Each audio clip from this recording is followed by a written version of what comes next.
Πιστεύεις ότι ένα επιταχυντή που ανταποκρίνεται αργά σημαίνει ότι θα χρειαστείς μια ακριβή επίσκεψη στο μηχανικό?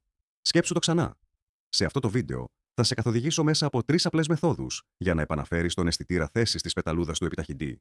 Μεθόδους που μπορείς να κάνεις ακόμα και μόνος σου στο σπίτι, χωρίς να χρειάζεσαι ακριβά εξοπλισμένα ή προχωρημένες γνώσεις μηχανικής.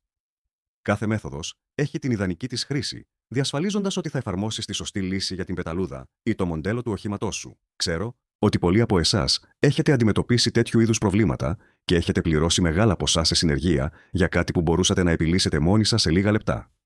Μην ανησυχείς. Κάθε βήμα θα είναι απλό και θα αναφέρω τα βασικά λάθη που πρέπει να αποφύγεις για να κρατήσεις τα πάντα ασφαλή, συν μερικά κόλπα που έχω μάθει από τα χρόνια εμπειρίας. Ας ξεκινήσουμε με την πιο εύκολη μέθοδο, η οποία λειτουργεί στις περισσότερες περιπτώσεις, αλλά μείνε μέχρι την τρίτη μέθοδο, γιατί αυτή είναι η πιο αξιόπιστη, όταν οι άλλες μέθοδοι δεν δουλεύουν και μπορεί να είναι η σωτηρία σου όταν αντιμετωπίζεις πιο σοβαρά προβλήματα. Πώς να επαναφέρεις τον αισθητήρα θέσης της πεταλούδας, χρησιμοποιώντας την βασική επαναφορά μέσω επαφής. Αυτή είναι η πρώτη μέθοδος και εφαρμόζεται στα περισσότερα σύγχρονα οχήματα που βλέπουμε στους δρόμους της Ρουμανίας. Είτε μιλάμε για ευρωπαϊκά, ασιατικά ή αμερικανικά αυτοκίνητα. Είναι ιδανική όταν το αυτοκίνητό σου φαίνεται αργό, η πεταλούδα δεν ανταποκρίνεται σωστά, η επιτάχυνση είναι καθυστερημένη ή ο κινητήρας λειτουργεί παράξενα, αλλά δεν υπάρχουν κωδικοί σφαλμάτων στην οθόνη του ταμπλό.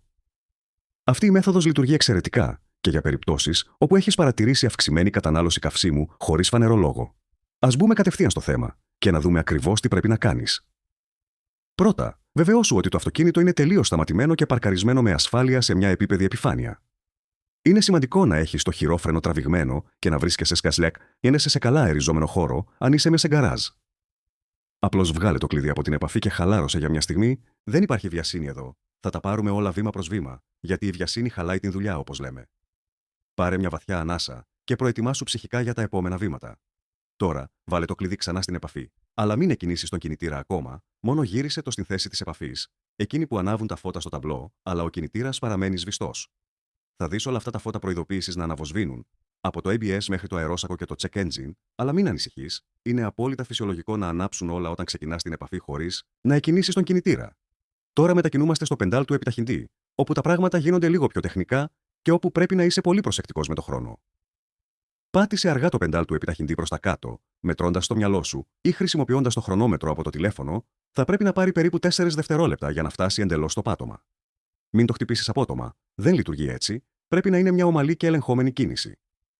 Μόλις φτάσεις στο κάτω μέρος και νιώσεις ότι δεν μπορείς να το πατήσεις άλλο, κράτησε το εκεί για ακριβώς 3 δευτερόλεπτα. Παραδέχομαι ότι πέρασα βιαστικά αυτό το βήμα τις πρώτες φορές που το δοκίμασα και δεν λειτουργήσε, αλλά πίστεψέ με, αργά και σταθερά, είναι ο δρόμος που πρέπει να ακολουθήσεις για να καταγράψεις σωστά το σύστημα την επαναφορά. Όλη αυτή η ακολουθία διαρκεί μόνο περίπου 7 δευτερόλεπτα συνολικά, αλλά είναι κρίσιμο να τηρηθούν οι χρόνοι. Τώρα έρχεται το μέρος της απελευθέρωσης, το οποίο είναι εξίσου σημαντικό. Απελευθέρωσε αργά το πεντάλ του επιταχυντή με τον ίδιο αργό ρυθμό που το πάτησες, χωρίς απότομες ή τρεμουλιαστές κινήσεις. Παίρνει περίπου 4 δευτερόλεπτα για να σηκώσεις εντελώς το πόδι σου από το πεντάλ. Είναι δελεαστικό να το αφήσεις να επιστρέψει μόνο του μέσω του ελαττηρίου του, αλλά μην το κάνεις αυτό, έλεγξε εσύ την ταχύτητα επιστροφής. Στη συνέχεια, επανέλαβε όλη αυτή τη διαδικασία της πίεσης, κράτησης και απελευθέρωσης άλλες 2 φορές για συνολικά 3 πλήρεις κύκλους. Ξέρω ότι μπορεί να φαίνεται υπερβολικό και να αναρωτιέσαι γιατί 3 φορές, αλλά το σύστημα χρειάζεται αυτές τις επαναλήψεις για να καταλάβει ότι θέλεις να κάνεις επαναφορά και δεν είναι απλώς μια τυχαία πίεση. Αν παραλείψεις οποιοδήποτε μέρος ή κάνεις λιγότερους από 3 κύκλους, όλη η επαναφορά μπορεί να αποτύχει και θα χρειαστεί να ξεκινήσεις ξανά. Μόλις το κάνεις 3 φορές σωστά και πλήρως, γύρισε το κλειδί στην θέση του σβησίματος και βγάλε το από την επαφή. Άφησε του περίπου 10 δευτερόλεπτα για να επεξεργαστεί το σύστημα την πληροφορία, σχεδόν τελειώσαμε με την πρώτη μέθοδο. Τώρα, για την τελική επιβεβαίωση που θα σου πει αν η επαναφορά λειτουργήσε, βάλε το κλειδί πίσω, άνοιξε το αυτοκίνητο κανονικά και πρόσεξε πολύ πώς ανταποκρίνεται η πεταλούδα. Άκουσε τον κινητήρα και αισθάνσου πώς αντιδρά όταν πατάς το πεντάλ. Στρέφει ο κινητήρας πιο ομαλά από πριν. Η πεταλούδα αισθάνεται πιο ευαίσθητη και πιο άμεση όταν πατάς το πεντάλ. Ξεχνιέται εκείνη η εκνευριστική καθυστέρηση μεταξύ του χρόνου που πατάς και του χρόνου που ο κινητήρας αντιδρά πραγματικά. Αν παρατηρήσεις μια πιο ομαλή, πιο γρήγορη και πιο προβλέψιμη ανταπόκριση, η επαναφορά λειτουργήσε τέλεια και έχεις λύσει το πρόβλημα χωρίς να πληρώσεις ούτε 1 ευρώ στον μηχανικό. Πριν προχωρήσουμε στην δεύτερη μέθοδο, που είναι λίγο πιο προχωρημένη, αν είναι η πρώτη φορά που είσαι εδώ στο κανάλι, πάτησε το κουμπί της εγγραφής και το καμπανάκι για ειδοποιήσεις. Περιμένω λίγα δευτερόλεπτα. Έτοιμος. Τέλεια. Ας προχωρήσουμε στην επόμενη μέθοδο που μπορεί να σε σώσει όταν η πρώτη δεν λειτουργεί. Πώς να επαναφέρεις τον αισθητήρα θέσης της πεταλούδας, χρησιμοποιώντας τη μέθοδο αποσύνδεσης της μπαταρίας. Αυτή είναι η δεύτερη μέθοδος και την έχω χρησιμοποιήσει αμέτρητες φορές σε διάφορα αυτοκίνητα. Είναι ιδανική για οχήματα με ηλεκτρονικά συστήματα ελέγχου της πεταλούδας, ειδικά εκείνα που κατασκευάστηκαν μετά το 2005, όταν η βασική επαναφορά μέσω επαφής δεν λειτουργεί ή όταν έχεις αλλάξει πρόσφατα την μπαταρία και το αυτοκίνητο συμπεριφέρεται παράξενα. Πρόσεξε πολύ όταν χειρίζεσαι την μπαταρία και ποτέ μην αφήνεις το κλειδί στην επαφή όταν δουλεύεις με το ηλεκτρικό σύστημα για να αποφύγεις βραχικυκλώματα που μπορεί να καταστρέψουν ακριβά ηλεκτρονικά μοντέλα. Τώρα, για να ξεκινήσεις με αυτή τη μέθοδο, πάρκαρε το αυτοκίνητο με ασφάλεια σε μια επίπεδη επιφάνεια, τράβηξε το χειρόφρενο και σβήσε εντελώς τον κινητήρα. Άφησε το αυτοκίνητο να μείνει για λίγα λεπτά αν το έχεις μόλις οδηγήσει, γιατί θέλουμε όλα τα συστήματα να σταματήσουν τελείως. Στη συνέχεια, άνοιξε το καπό και στερέωσε το καλά, γιατί θα δουλέψεις εκεί για λίγα λεπτά. Εντόπισε την μπαταρία, που συνήθως βρίσκεται στη δεξιά ή αριστερή πλευρά του χώρου του κινητήρα, μερικές φορές μπορεί να είναι και στο πορτμπαγκάζ σε κάποια νεότερα μοντέλα. Χρησιμοποίησε ένα κλειδί 10 ή 13, ανάλογα με το μοντέλο, για να χαλαρώσεις την βίδα, στο μαύρο καλώδιο, που είναι η αρνητική πόλωση με το σύμβολο μείον. Όταν χαλαρώσει αρκετά, μην το βγάλεις εντελώς, μόνο τόσο, ώστε να μπορείς να τραβήξεις το καλώδιο, τραβώντας προσεκτικά το καλώδιο από την μπαταρία, και βεβαιώσου ότι το μεταλλικό μέρος δεν αγγίζει τίποτα άλλο, ειδικά την θετική πόλωση ή το αμάξωμα, για να αποφύγεις βραχικύκλωμα που μπορεί να κάψει ασφάλειες ή μοντέλα. Άφησε την μπαταρία αποσυνδεδεμένη για τουλάχιστον 5 λεπτά, αλλά συνιστώ 10 λεπτά για ασφάλεια. Κατά τη διάρκεια αυτού του χρόνου, το σύστημα επαναφέρει τελείως και απομακρύνει κάθε ηλεκτρικό φορτίο που παραμένει στους πυκνοτές και τα μοντέλα. Είναι μια καλή στιγμή να ελέγξεις και την κατάσταση των πόλων. Αν είναι σκουριασμένοι ή βρώμικοι, καθάρισέ τους με μια βούρτσα σύρματος και λίγο διτανθρακικό νάτριο διαλυμένο σε νερό. Αφού περάσουν τα 10 λεπτά, ξανασύνδεσε το μαύρο καλώδιο και σφίξε καλά τη βίδα, αλλά μην το παρακάνεις γιατί μπορεί να σπάσει η πόλωση. Βεβαιώσου ότι η σύνδεση είναι σφιχτή και δεν κινείται όταν τραβάς ελαφρά το καλώδιο. Το επόμενο βήμα είναι κρίσιμο για την επιτυχία της επαναφοράς. Βάλε το κλειδί στην επαφή και γύρισε το στη θέση της επαφής, αλλά μην ξεκινήσεις τον κινητήρα ακόμα. Άφησε τα φώτα στο ταμπλό να κάνουν όλες τις ελέγχους τους, θα ακούσεις διάφορους ήχους από αντλίες και ηλεκτρικές μηχανές, είναι φυσιολογικό.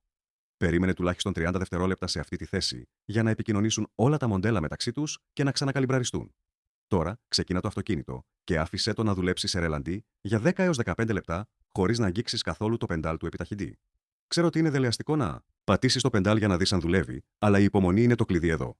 Κατά τη διάρκεια αυτού του χρόνου, ο υπολογιστής μαθαίνει τις βασικές τιμές των αισθητήρων και επανακαλιμπράρει την πεταλούδα. Θα παρατηρήσεις ότι η ταχύτητα του κινητήρα μπορεί να διακυμάνει λίγο στην αρχή και μετά θα σταθεροποιηθεί. Μετά την περίοδο του ρελαντί, σβήσε τον κινητήρα, περίμενε 10 δευτερόλεπτα, στη συνέχεια ξανακίνησε και έλεγξε τις βελτιώσεις. Κάνε μια μικρή δοκιμή στο δρόμο για να αισθανθείς τη διαφορά. Αν αυτό δεν λύσει εντελώς το πρόβλημά σου, μην απογοητευτείς, υπάρχει ένα πιο προχωρημένο κόλπο που μπορεί να είναι ακριβώς αυτό που χρειάζεται το αυτοκίνητό σου και που λειτουργεί σε πιο δύσκολες περιπτώσεις. Η τρίτη μέθοδος είναι η πλήρης ανακαλυμπράρισμα του αισθητήρα θέσης της πεταλούδας και είναι η πιο ολοκληρωμένη από όλες. Αυτή η μέθοδος προορίζεται για οχήματα με σοβαρά προβλήματα με τον αισθητήρα θέσης της πεταλούδας, όταν υπάρχουν επίμονα σφάλματα που επιστρέφουν αμέσως μετά τη διαγραφή ή μετά την αντικατάσταση του σώματος της πεταλούδας με ένα νέο ή ανακατασκευασμένο. Αυτή είναι η μέθοδος που χρησιμοποιούν οι επαγγελματίες μηχανικοί, αλλά μπορείς να την κάνεις και εσύ στο σπίτι με λίγη προσοχή. Αν τα επίμονα σφάλματα σχετίζονται με τον αισθητήρα θέσης, όπως πύλη 920, πύλη 921, πύλη 922 ή πύλη 923, αυτή η μέθοδος είναι ακριβώς αυτό που χρειάζεσαι για να λύσεις οριστικά το πρόβλημα.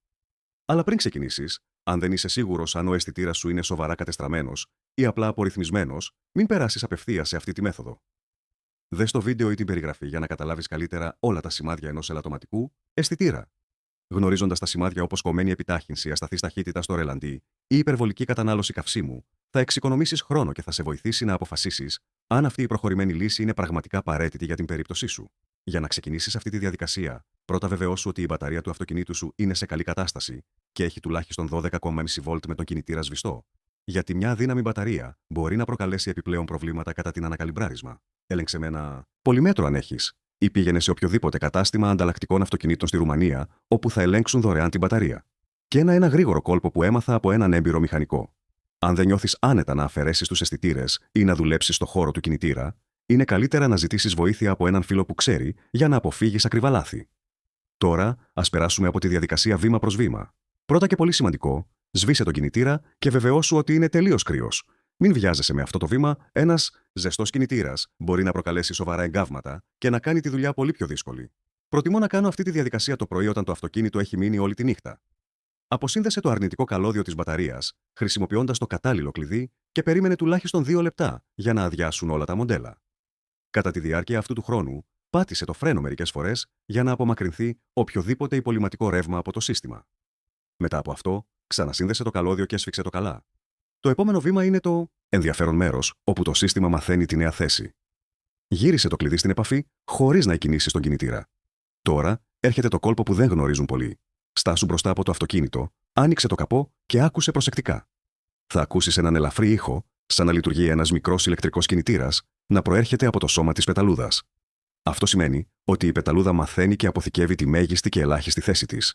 Είναι συναρπαστικό να ακούς πώς το σύστημα αυτοκαλυμπράρεται. Να είσαι υπομονετικός εδώ, γιατί ο ήχος συνήθως διαρκεί από 3 έως 5 λεπτά για να σταματήσει τελείως, ανάλογα με το μοντέλο.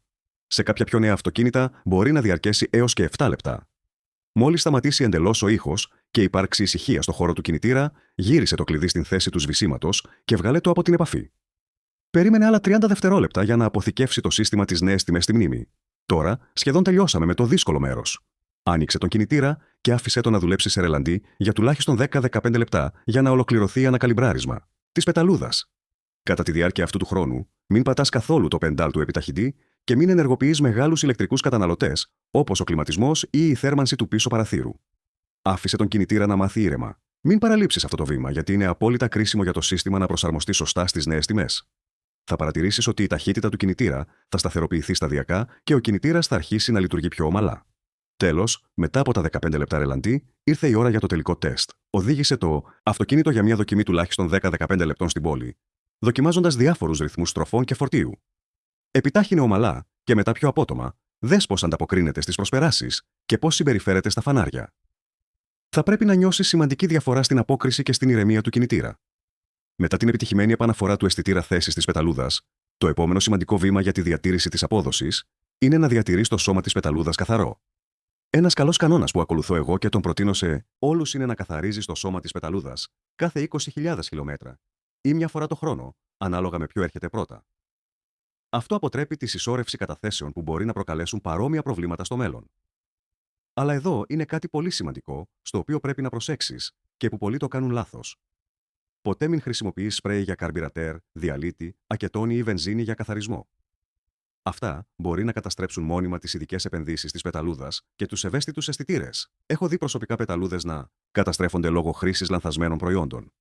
Αντίθετα, χρησιμοποίησε πάντα έναν εξειδικευμένο καθαριστικό για το σώμα της πεταλούδας, όπως τον καθαριστικό CRC για το σώμα της πεταλούδας, που βρίσκεται σε όλα τα καταστήματα ανταλλακτικών αυτοκινήτων στη Ρουμανία.